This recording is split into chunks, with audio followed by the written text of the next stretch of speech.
नमस्कार सभी को। आप सभी का एक बार फिर से आपके अपने स्टडी मेंटर यूट्यूब चैनल पर हार्दिक स्वागत है। आज हम आपके सामने जो वीडियो प्रस्तुत करने जा रहे हैं ये कक्षा 12 का अनिवार्य हिंदी विषय का मॉडल प्रश्न पत्र है।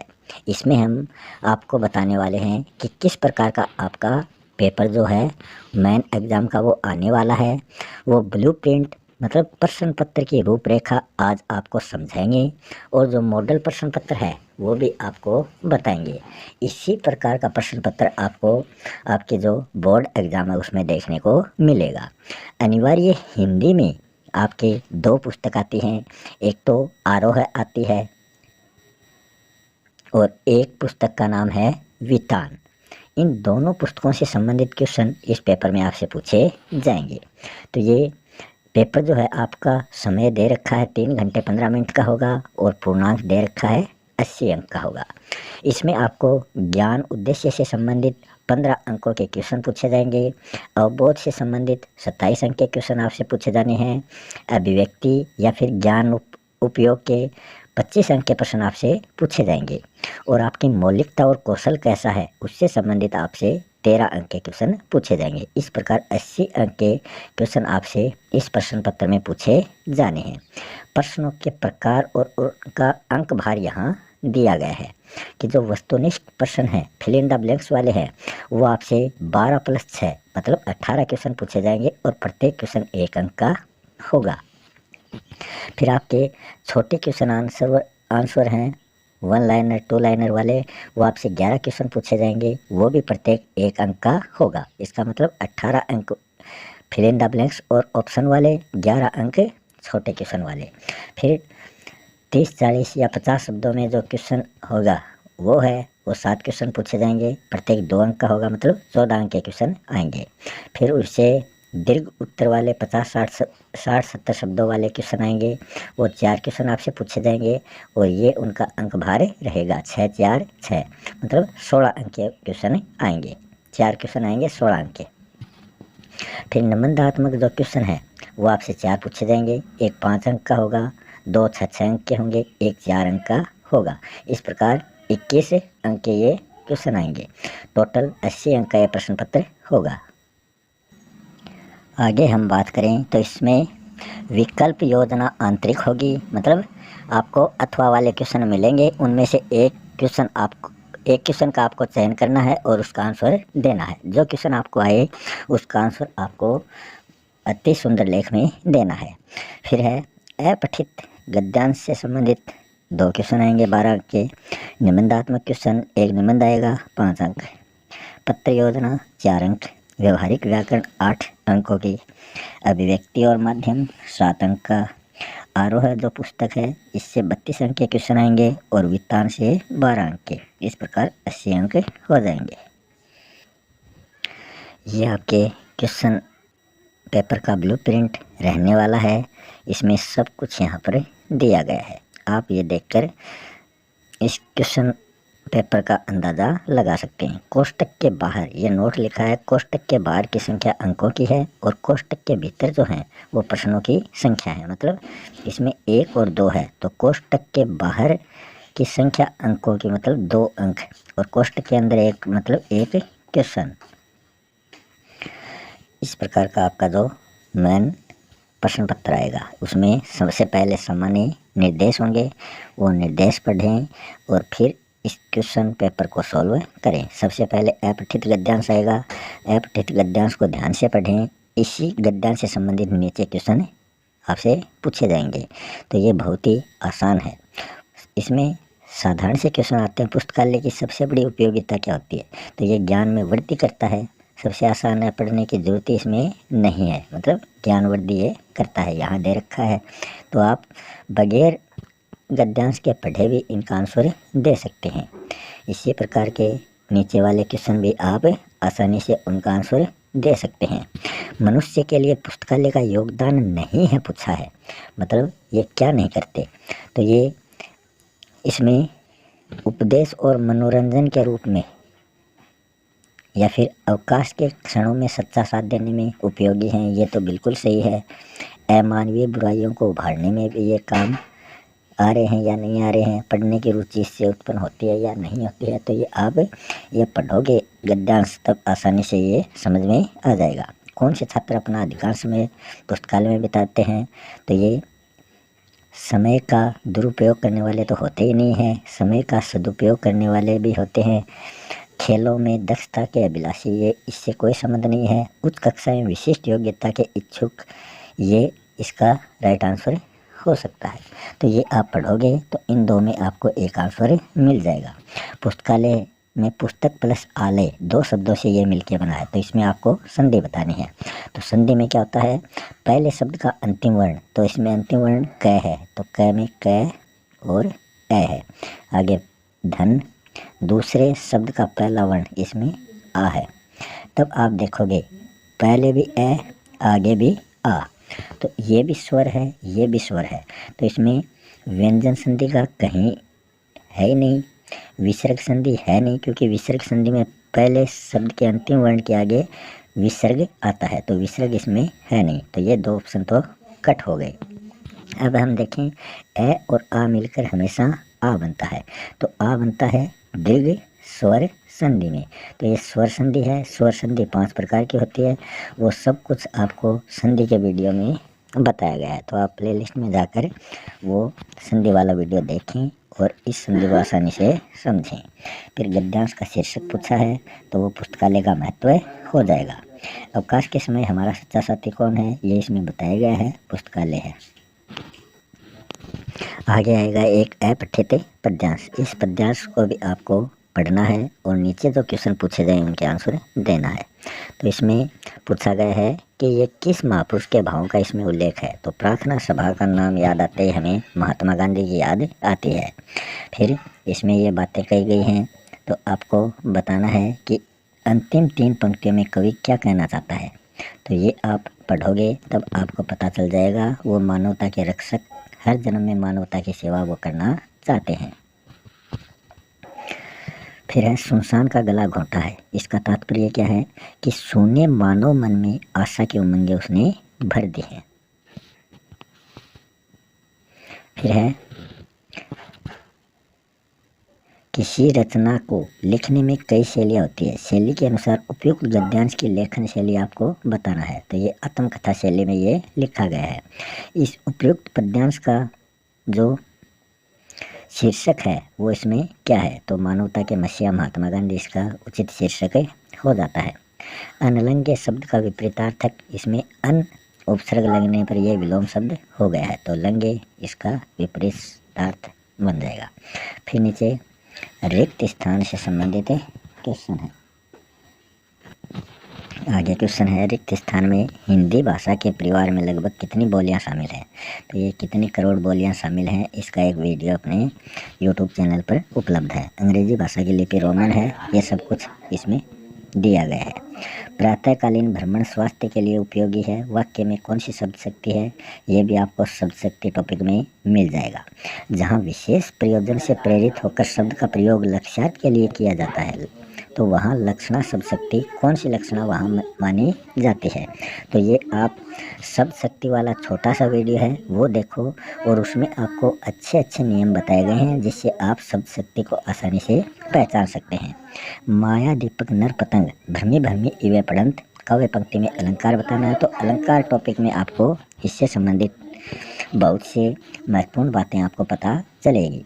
गंगा जल सा पावन मन, काव्य पंक्ति में मन की तुलना गंगा जल से की गई है, तो ये तुलना करने वाला अलंकार कौन सा है, तो ये भी आपको अलंकार वाले वीडियो आप देखोगे तो आपको ये दोनों क्वेश्चन, शब्द शक्ति वाले दोनों क्वेश्चन उसमें आपको मिल जाएंगे, और भाषा वाले वीडियो में ये दोनों क्वेश्चन, मतलब 3 वीडियो में ये 6 क्वेश्चन आप अच्छी तरीके से याद कर सकते हैं।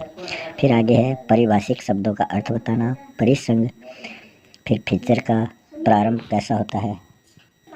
अगला क्वेश्चन है, कवि बनने के लिए लेखक आनंद यादव ने किसे गुरु बनाया था, तो आपकी जो वितान पुस्तक है उसमें आनंद यादव का जो जूझ जो चैप्टर है उस चैप्टर से संबंधित ये क्वेश्चन है, तो वो लेसन आप पढ़ोगे और अपना जो ये पुस्तक है अपने जो यूट्यूब चैनल पर जो 12वीं के वीडियो हैं उसमें आपको ये क्वेश्चन मिल जाएगा। यशोधर बाबू ने किसंदा के गांव चले जाने के बाद कौन कौन सी समस्या परंपराओं का पालन किया था। तो ये यशोधर बाबू वाला जो चैप्टर है वो मनोहर श्याम जोशी द्वारा रचित सिल्वर वेडिंग से ये क्वेश्चन लिया गया है। तो आप सिल्वर वेडिंग वाला जो चैप्टर देखोगे उसमें ये क्वेश्चन आपको मिल जाएगा। डायरी के पन्ने, एन फ्रैंक की जो डायरी है उस पाठ के आधार पर प्रकृति प्रेम का वर्णन आपको करना है। तो ये उस चैप्टर में आपको मिल जाएगा। यशोधर बाबू अपने बच्चों तथा पत्नी से क्या चाहते थे। तो सिल्वर वेडिंग वाले लेसन से ये क्वेश्चन पूछा गया है। सिंधु घाटी सभ्यता के 2 महानगर कौन कौन से हैं। तो ये ओम थानवी द्वारा अतीत के दबे पांव जो चैप्टर है उस चैप्टर से ये क्वेश्चन लिया गया है। और मोहनजोदड़ो हड़प्पा के पास से प्राप्त नर्तकी की मूर्ति जो है ये भी उसी चैप्टर से संबंधित क्वेश्चन है। मतलब ये दोनों क्वेश्चन अतीत के दबे पांव जो चैप्टर है ओम थानवी का उससे लिए गए हैं। फिर एक कवि निराला ने अस्थिर सुख पर दुख की छाया किसको कहा है। तो ये निराला जी का जो चैप्टर है उसमें आपको ये क्वेश्चन मिल जाएगा। जाति प्रथा को श्रम विभाजन के रूप में न मानने के पीछे अम्बेडकर का क्या तर्क है। तो ये भीमराव अंबेडकर का जो वित्तान पुस्तक है उसमें चैप्टर है। तो उस चैप्टर से ये क्वेश्चन लिया गया है। वितानेश्वरी वो जो इसकी आरोह पुस्तक है उसमें भीमराव अंबेडकर का श्रम विभाजन और जाति प्रथा जो चैप्टर है उससे ये क्वेश्चन लिया गया है। तो वहाँ आपको इस क्वेश्चन का आंसर मिल जाएगा। फिर आगे खंड ब में इंटरनेट पत्रिका का प्रारंभ किस प्रकार हुआ। तो ये आपको क्वेश्चन मिल जाएगा चैनल पर। प्रिंट मीडिया, रेडियो माध्यमों से प्रत्येक से संबंधित 2 कमियां, ये भी क्वेश्चन मिलेगा आपको। खाद्य पदार्थों में मिलावट के विषय पर एक आलेख लिखिए, ये आप आसानी से लिख सकते हैं। भाषा को सहूलियत है। तो ये कुंवर नारायण द्वारा रचित जो कविता है बात सीधी थी पर, तो उससे ये क्वेश्चन लिया गया है। तो ये भी आपको चैनल पर मिल जाएगा। कविता के बहाने कविता में बताएं कि सब घर एक कर देने के क्या मायने हैं। तो ये कविता के बहाने चैप्टर से ये क्वेश्चन लिया गया है। जीजी के त्याग और दान के विषय में क्या विचार थे। काले मेघा पानी दे दो। तो ये आपका जो चैप्टर है ये आरोह पुस्तक का धर्मवीर भारती द्वारा रचित जो चैप्टर है उससे क्वेश्चन लिया गया है। क्वेश्चन है 2 अंक के लिए कि चार्ली सबसे ज़्यादा स्वयं पर कब हंसता है। तो ये जो अपना चैप्टर है चार्ली चैपलिन यानी हम सब विष्णु खरे द्वारा जो रचित चैप्टर है उससे ये क्वेश्चन लिया गया है। फिर खंड से इसमें आपसे अथवा मतलब 2 क्वेश्चनों में चाहे तो ऊपर वाला चाहे ये, इन दोनों में से आपको एक क्वेश्चन करना है। ये भी 11 नंबर क्वेश्चन है और ये भी 11 नंबर क्वेश्चन है। तो इन दोनों में से आपको जो अच्छा आता है मतलब 60 से 80 शब्द में जिसका आंसर आपको अच्छा आता है उसका जवाब आपको देना है। तो इसमें रुबाइया के आधार पर घर आंगन में दिवाली और राखी के दृश्य बिंब को अपने शब्दों में समझाना है, या फिर आप निराला जी की जो बादल राग कविता है उसका उद्देश्य बताना है और वर्तमान सामाजिक परिवेश में इस रचना के प्रभाव का आकलन करना है। फिर 12 नंबर क्वेश्चन में भी अथवा दिया गया है, यह भी 12 नंबर क्वेश्चन है। तो इन दोनों में से आप एक क्वेश्चन कर सकते हो। इसमें शिरीष के फूल नामक पाठ में लेखक ने साहित्य, समाज और राजनीति में पुरानी और नई पीढ़ी के किस द्वंद्व का संकेत किया है। तो ये आपकी आरोह जो पुस्तक है उसका चैप्टर है शिरीष के फूल जो हजारी प्रसाद द्विवेदी द्वारा रचित है, उससे ये क्वेश्चन लिया गया है। शिरीष की तुलना अवधूत से की है, जो कालजयी अवधूत होता है उसके समान शिरीष के फूल को बताया है और शिरीष के फूल को कोमल संस्कृत साहित्य में माना गया है। सब कुछ इस लेसन में ही वो बताए गए हैं। या फिर आप नमक जो कहानी है रजिया सज्जाद जहीर की, उस कहानी में के आधार पर भारत पाक विभाजन के बावजूद मानवीय भावनाओं की समानता की कथा है, इस पर टिप्पणी करनी है। इन दोनों में से एक आपको करना है। तो ये चाहे ये इन दोनों में से एक क्वेश्चन करना है।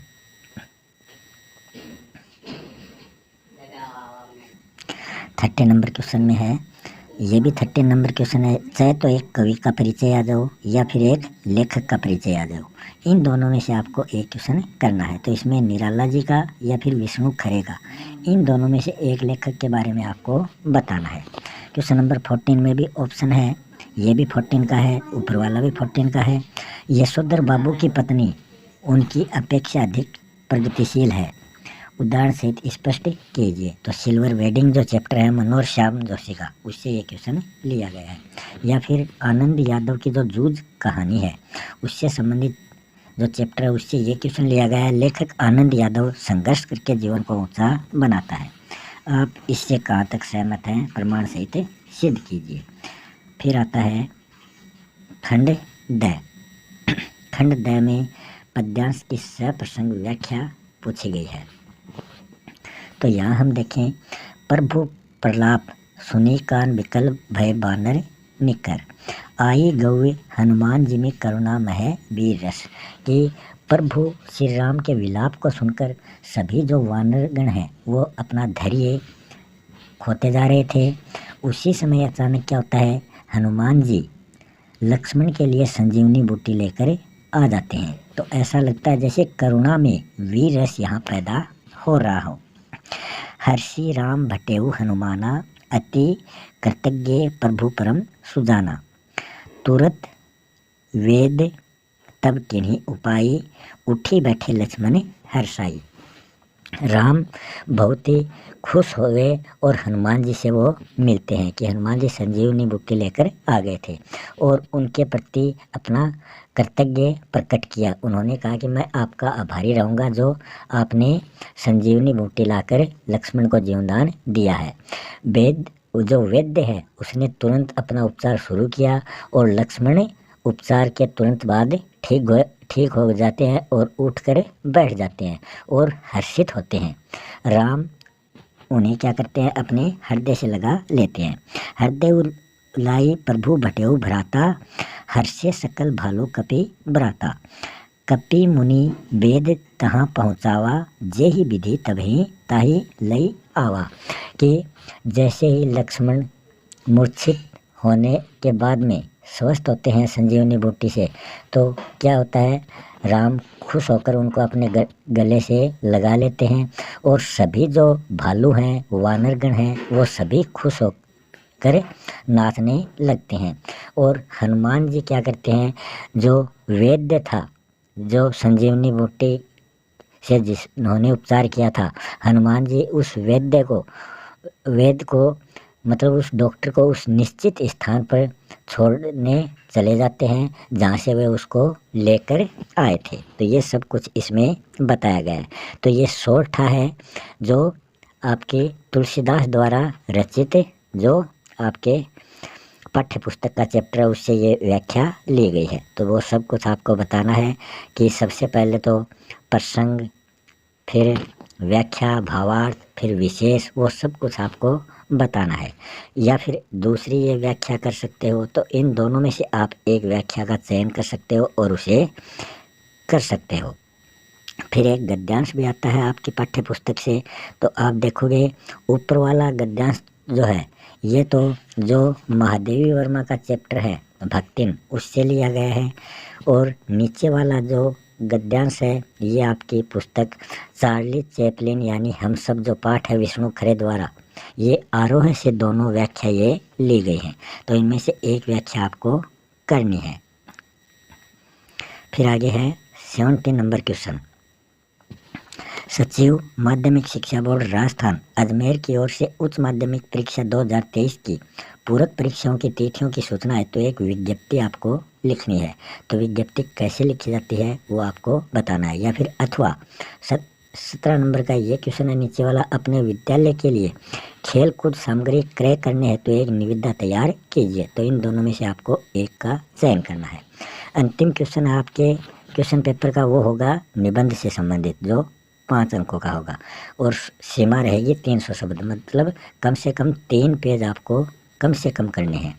तो इसमें 4 निबंध आपको दिए गए हैं, उनमें से जो आपको बढ़िया निबंध आता है जिस पर आपकी अच्छी पकड़ हो उस निबंध का चयन करके आप उसके बारे में 3 या 3.5 पेज कर सकते हो। तो इसी के साथ अपना ये मॉडल क्वेश्चन पेपर यहीं समाप्त होता है। मिलते हैं नेक्स्ट वीडियो में किसी नए टॉपिक के साथ। तब तक के लिए जय हिंद, जय भारत।